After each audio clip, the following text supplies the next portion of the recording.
All right, so I thought just to wrap up this particular section of the text, we just do a couple problems here. Hopefully you can try these on your own. So you see them here on the screen, and then you can pause the video or whatever you need to do here. But then on the next screen here, so to speak, I will work these out.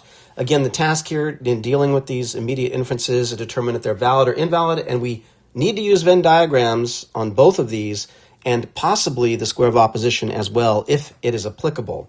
So with that being said here, I will go ahead and start a new screen.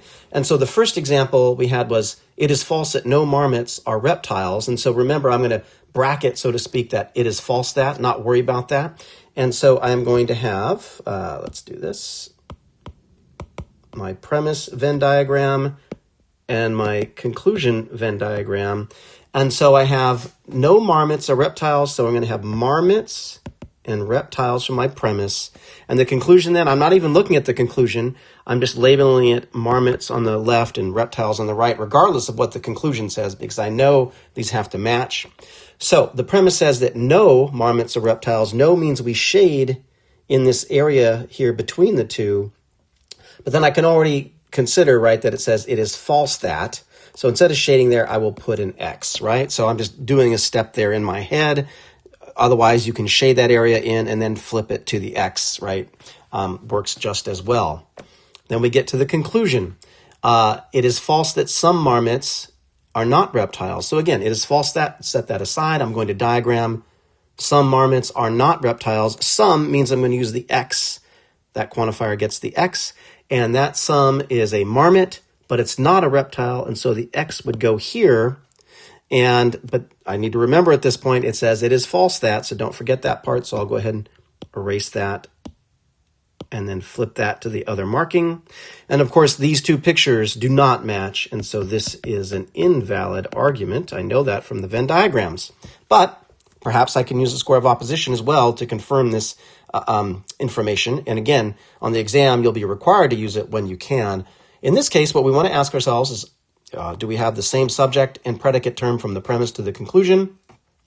And in fact, we do, right? Marmots and reptiles. So we can use a square of opposition. So we're going to lay that out, A, E, I, and O, draw our contradictory relationships there. And so we have for the premise an E statement, right? No marmots, that's the premise, but it's being asserted as false. So I'm going to put an F there. And then the conclusion is some are not. That's an O statement. That's the conclusion. It's also being asserted as false. And so right now I can definitely see that there's no guaranteed relationship between E and O statements. And so that confirms what I saw with the Venn diagrams, and that is that this is an invalid argument. All right. We had one more problem here to try. So again, hopefully you've been able to try it yourself, and you can confirm that you did it correctly here as I go over it on the next screen here. So in this one, again, I'll just go ahead and lay out my premise and conclusion. Oop, there we go. Venn diagrams. And so we have some songs are not enjoyable sounds. So we have the premise, some songs, right? And I know that's the premise, by the way, because we have a conclusion indicator, the word so, telling me where the conclusion is. At any rate, songs here, and then we have enjoyable sounds, and then we're going to label the conclusion the same way, songs and enjoyable sounds. And so it says for the premise, at least one song is not an enjoyable sound, so we put an X for at least one. It is a song, but it's not an enjoyable sound, so we put it on the far left there. And now there was no it is false that, so we just leave it as it is. We're done with that. We go to the conclusion. It is false that.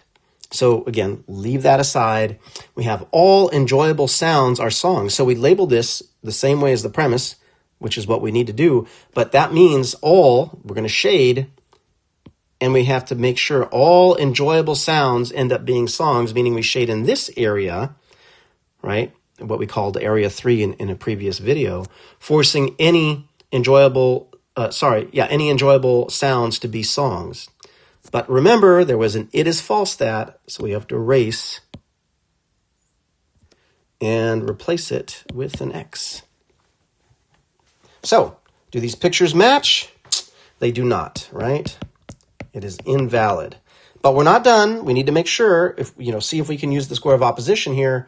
But as we might notice, right, or you might have noticed, the subject term in the premise is songs, whereas in the conclusion, it is enjoyable sounds. And so the square of opposition is not applicable. And so like on the exam, you just wouldn't write anything here, right? Because it just doesn't fit. Or you could say square of opposition is not applicable if you like.